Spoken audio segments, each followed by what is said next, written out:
SBF is tweeting about Doge from jail? Wait, this is an hour ago? Wait, we gotta see this. SBF just tweeted from jail. I have a lot of sympathy for government employees. I, too, have not checked my email for the past few hundred days. Jail joke. I can confirm that being unemployed is a lot less relaxing than it looks. Firing people is one of the hardest things to do in the world. It sucks for everyone involved. My experience, it is usually not the employee's fault. Is he doing like a manager posting about the difficulties of firing? You're a criminal in jail. You committed widespread fraud. Dude, if you had access to a phone once every 3 months and you're deciding to do a LinkedIn post, viral LinkedIn thread on a proper management? What the is this? You know, widespread fraud is a lot like managing B2B sales.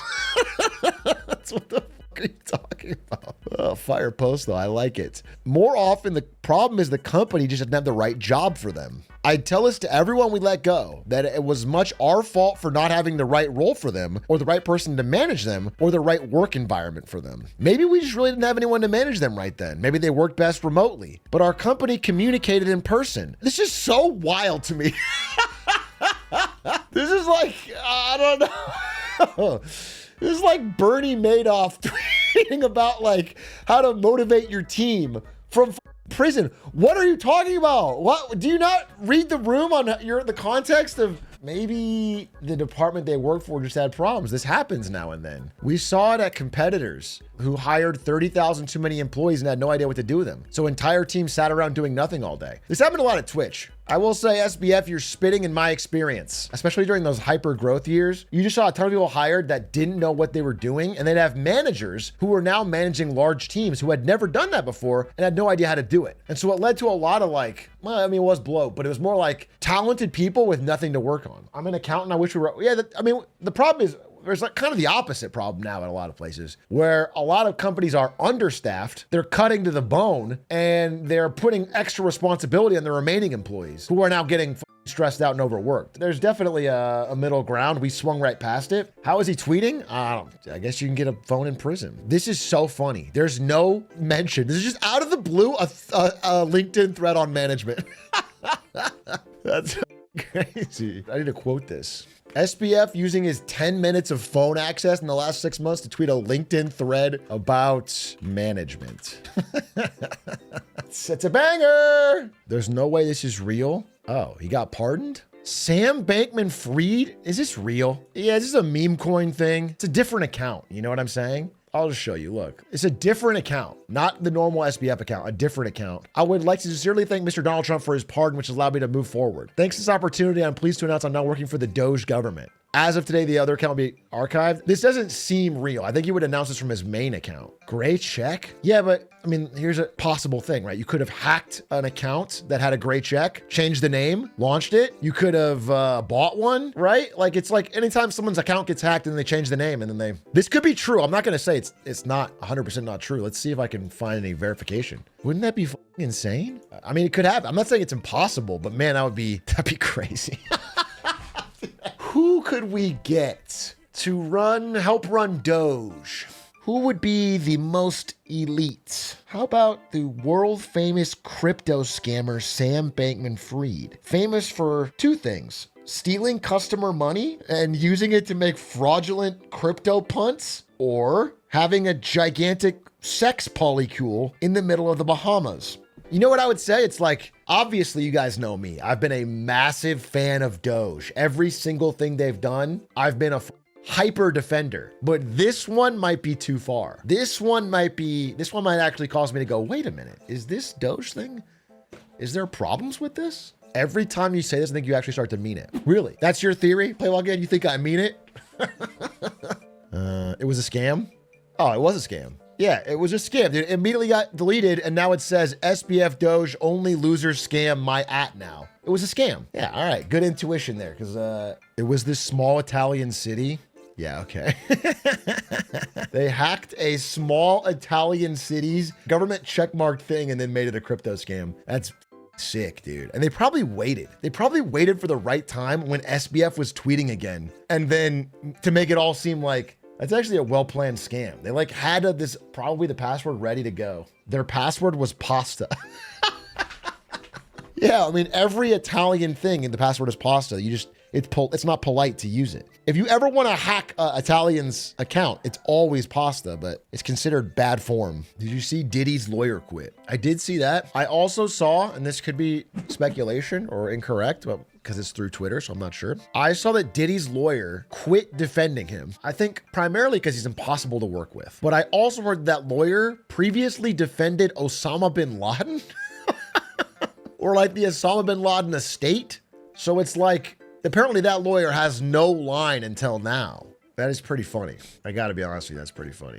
Dude, okay, wait, how do I say this? I can't reveal what my meetings were about, but I will say I had one today that I forgot about. I knew I had one on the weekend, I went to that one, but I had one today that I forgot about, and I was calling my dad today and telling him about the one on Saturday. I told him about the one on Saturday. He was like, oh, cool, so when are you meeting with them again? And I was like, oh, I guess Monday.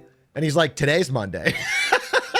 And I was like, wait, this meeting's in 15 minutes. I had to get in my car and haul ass. I totally forgot. I was just reading about German election stuff all morning, and then that gives me so much anxiety. I'm just so glad I called my dad. Yeah, the meetings are about planning the Clancyville attack. Dude, this reminds me, sorry, just secret meetings. It reminds me of a time in my life. I was 21 years old, 22 years old, working at Twitch, first real job, first big boy job. The CEO comes up in front of the whole company. Not Dan Clancy. This is pre-Dan Clancy. This is bow tie Emmett Shear. Little cute bow tie. Emmett Shear stands up in front of the company and goes, we have a mission. We are going to get Twitch big in China.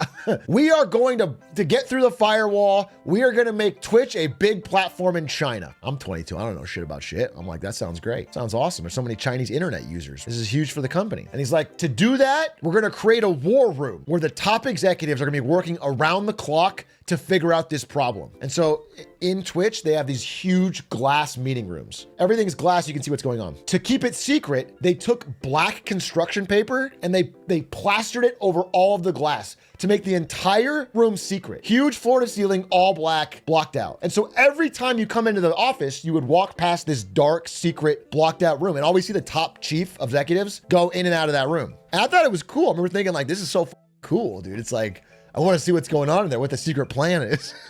Long story short, it turns out the CEO was lying to us.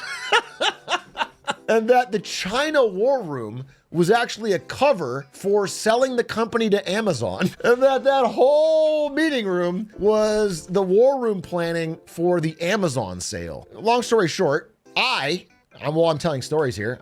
This is a really old story. Maybe you haven't heard it. I was the first employee not in that senior executive room to know the truth about the Amazon acquisition because I lived at the office and I never left because I didn't want to go home. All I wanted to do was play video games and eat peanut butter from the kitchen. And so I would stay late in the break room and play video games, play Smash Melee, and set up streams and do little streams and everything. I was a DJ. And so one night streamed a in-house Melee tournament of all the Twitch staff that played Melee. I streamed it, not even on my channel, on like the Twitch Melee channel or whatever. And when I finally went home, I forgot to turn the stream off.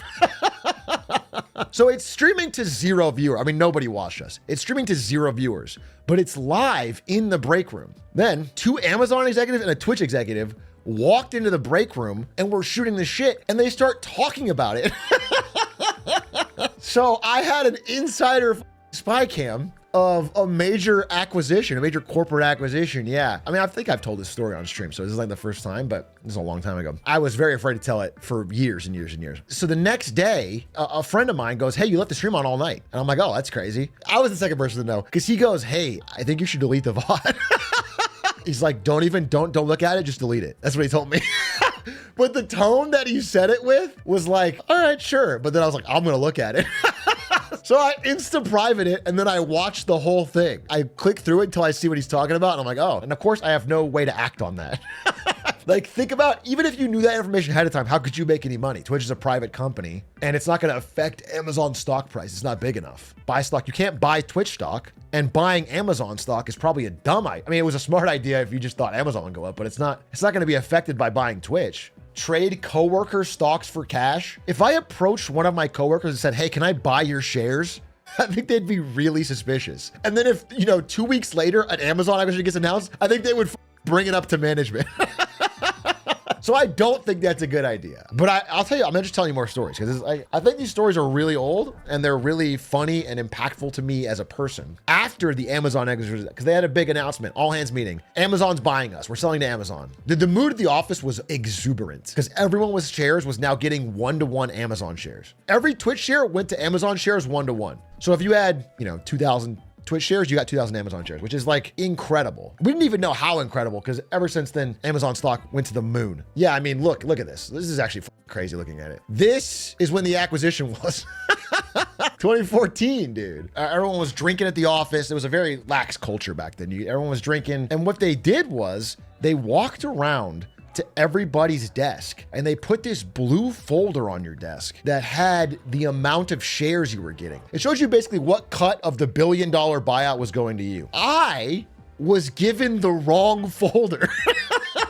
I was given the folder of my friend Golf. And Golf is like one of the greatest engineers at Twitch. He was considered they call him like the code reaper or something, because he would take your shitty code and reduce it by 90% and make it still functional and fluid. Golf was a true ultimate engineer. He slept on a cot in someone's basement for like 8 years to save money and then just outright bought a full place in San Francisco.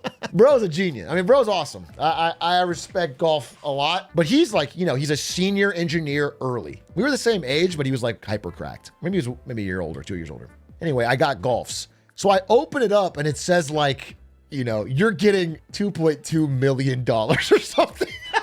It's like a random number, okay? I'm not doxing his net worth, but imagine it's a lot of money. And by the way, that's a lot of money and it's in shares at the valuation here. So just absurd, right? I'm looking at this document and I'm like, this is not right.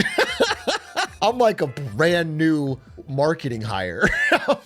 And sure enough, I look at the top and it says Golf on it. And I'm like, oh, this is a mistake. So I quietly go to Golf's desk and I switch them out and look at mine, which by the way, mine was, I think, very generous for a little dipshit out of ASU doing marketing. But after seeing Golf's, I was like, oh, okay. I was like, well, which actually might have contributed to me not selling it. I think a lot of people got, starry eyes and they sold it all instantly and like took the money.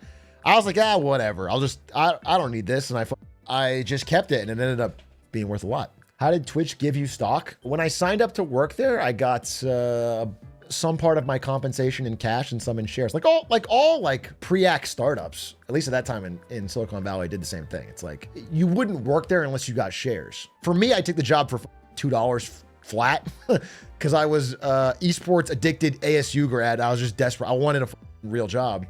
So it worked out for me, but like most people wouldn't take that job unless there was possibility of a big exit.